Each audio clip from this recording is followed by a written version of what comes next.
До крајот на оваа недела треба да почне вакцинирањето на граѓаните против сезонски грип, откако од Министерството за здравство потврдија дека се пристигнати нарачаните количини од вакцините.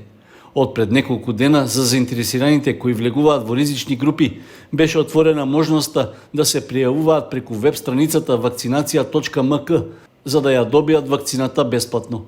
Според определените критериуми, за ризични се сметаат старите лица над 65 години, лица со хронични заболувања, здравствените работници, бремени жени и децата на возраст помеѓу 6 месеци и 5 години.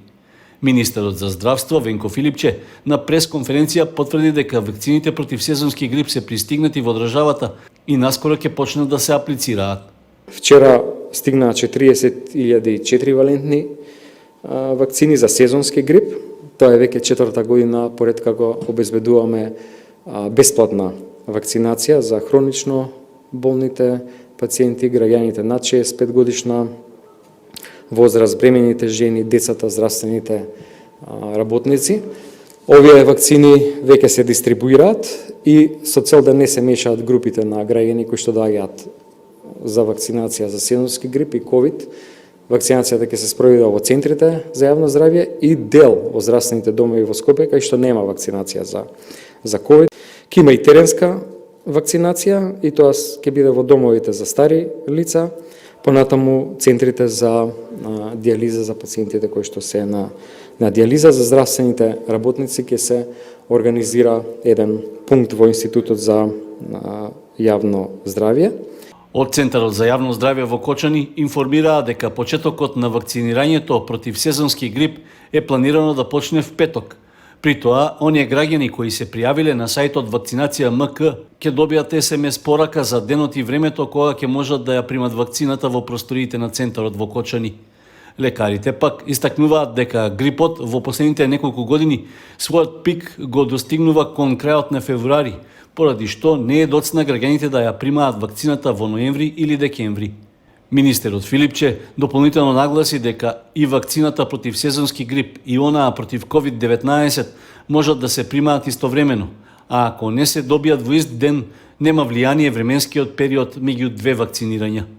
Граѓаните кои не спаѓаат во ризичните групи, доколку сакаат, можат да се вакцинираат со комерцијално набавените вакцини, што ќе чинат околу 800 денари. За сите центри за јавно здравје во државата набавени се вкупно 11.000 комерцијални вакцини. Градоначалникот на Кочани Љупчо Папазов преку објава на Facebook информираше дека е позитивен на COVID-19 и е во стабилна здравствена состојба. Работните обврски, како што напиша, ќе ги спроведува онлайн преку редовна комуникација и координација со стручните служби од општинската администрација. Во објавата на Папазов стои: Понеодамна добиениот резултат од Центарот за јавно здравје Кочани за денешното мое тестирање на COVID-19 ја споделувам информацијата дека истиот е позитивен. Здравствената состојба ми е стабилна без значителни симптоми. Очекувам брза нормализација и успешно надминување на оваа непријатна состојба. Следниве неколку денови ќе ги поминам во домашна изолација и во меѓувреме своите работни обврски во голема мера ќе ги извршувам онлайн, преку редовна комуникација и координација со стручните служби од општинската администрација. Реализацијата на предвидените проекти ќе се одвива непречено според утврден распоред на задачи. Останете безбедни и постојано предпазливи при се уште активната борба против невидливиот непријател, напиша на Facebook Папазов.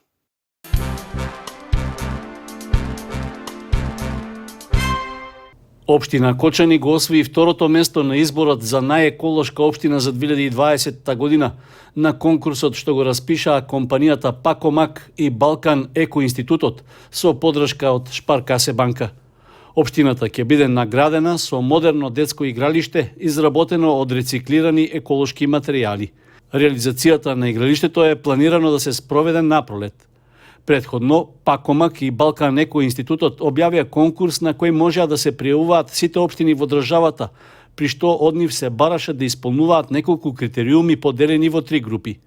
Барањата се однесуваа на количините собран и селектиран отпад од домакинствата, училиштата и деловните објекти, со акцент на пластика, хартија, стакло и метал. Потоа, бројот на поставени нови контейнери на јавните површини во текот на 2020 година и бројот на угостителски објекти што селектираат отпадна стаклена амбалажа. Исто така, меѓу критериумите за избор се вбројуваа и финансиските средства што во текот на минатата година се издвоени од општинскиот буџет за проекти за животната средина, реализирани еколошки проекти поврзани со отпадот, заштитата на водата и воздухот, како и проекти поврзани со енергетската ефикасност, бројот на засадени млади стебла и уредени зелени површини. Во третата група критериуми за конкурсот влегуваа одржаните јавни кампањи за подигање на јавната свест за заштита на животната средина, бројот на одржани еколошки акции за чистење на дивите депонии и редовните инспекцијски контроли и исполнување на условите за работа на големите загадувачи на територијата на општината. Водата за пиење од локалните водоводи во две села во општина Виница има зголемена физичко-хемиска неисправност, а кај еден водовод забележана е биолошка загаденост и таа воопшто не треба да се користи. Ваквите резултати се утврдени со последните испитувања што ги направиле стручни екипи од Центарот за јавно здравје од Кочани. Резултатите од земените примероци во вкупно 9 села покажале дека во Трстија и Трсино има зголемена потрошувачка на калиум перманганат, поради што неопходна е преработка и дезинфекција на водата за таа да може да се користи за пиење.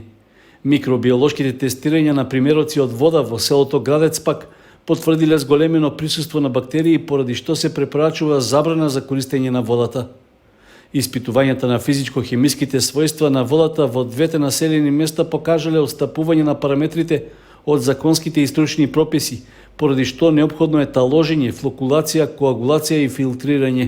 Кај водата од фонтаната на јавниот водовод во Градец пак констатирано е зголемено присуство на колиформни бактерии, потоа поголем број бактерии на 36 степени Целзиусови на 1 милилитар, како и присуство на бактерија Pseudomonas aeruginosa. Поради тоа, водата не треба да се користи за пиење, за лична хигиена и за миење овошје и зеленчук, а потребно е да се стави табла со надпис со која ќе се информираат жителите и посетителите дека истата не е безбедна за употреба, се истакнува во извештајот од Центарот за јавно здравје во Кочани.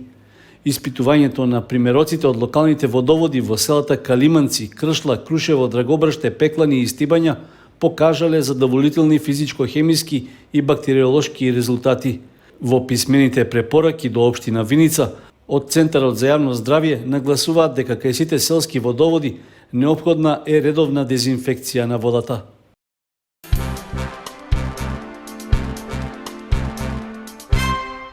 Покрај постојните спомен обележја во централното градско подрачје, Кочани ќе добие уште една уметничка инсталација што ќе биде поставена во паркот на Револуцијата, што е во фаза на реконструкција. Се работи за скулптура на вилинско коњче, донација од Ротари клубот Кочани Виница, а чии идейни творци се уметниците Орхан Кјамил, Викторија Митева и Давид Јосифов од Кочани. Веќе се интензивирани активностите за изработка на уметничката инсталација, а како подршка на идејата во соработка со техничкото студио на Дени Илиов од Кочани, изработена е и анимација на која е представен изгледот и начинот на кој ќе се реализира конечната идеја. Од Ротари клубот информираат дека скулптурата на вилинско коњче е одбрана како символ на природата и на живиот свет, инсект што живее покрај чиста вода, во нашиот случај кај оризовите полиња, но и на осогово, а со оглед на начинот на исхрана со комарци, представува биолошки пријател на кочанскиот крај. Уметничката инсталација се изработува од различни рециклирани материјали, од инокс, стакло компонирано во витраж, мозаик и слично, и ќе биде со димензии 5 на 5 метри. Скулптурата како донација од Ротари клубот Кочани Виница веќе беше прифатена од локалната самоуправа и од Советот на општина Кочани, при што тие ја преземаат и обврската за изградба на постаментот и за дополнително уредување на целиот простор. Минатата година во општините од источниот регион биле склучени околу 1/4 помалку бракови споредено со претходната година. Во текот на 2020-та, пред матичар во сите 11 општини во регионот застанале вкупно 696 брачни парови, што е близу за 250 помалку од 2019-та. Со тоа се потврдува почнатиот тренд на опаѓање во бројот на склучување бракови, што е карактеристичен за последниот еднодеценијски период. Најголем пат е забележан во Штип, каде за една година се склучени 100 брака помалку. Потоа во Виница, каде што имало 46, во Кочани 43, а во Пробиштип 28 склучени бракови помалку. Опаѓање на бројот има и кај помалите општини, па така во Чешиново Облешево матичната служба евидентирала 13 брака помалку, а во Зрновци само еден. Карактеристично е што околу 80% од склучените бракови се за прв пат за еден од сопружниците, а остатокот се однесува на застанување пред матичар по втор, трет или повеќе пати. Најмногу бракови во текот на годината се склучени во август, а најмалку во март. Најчесто е стапувањето во брак со учество од 92% за жените и околу 90% за мажите. Просечната возраст при склучување прв брак била 26 години кај невестите, а 28,5 години кај младоженците. Како главни причини за намалувањето на бројот на склучени бракови се смета социјалната состојба на некои од партнерите, поради што тие тешко се одлучуваат да го кажат судбоносното да. Од друга страна, огромно влијание има и иселувањето на младите брачни парови, поради што тие се венчаваат во странство.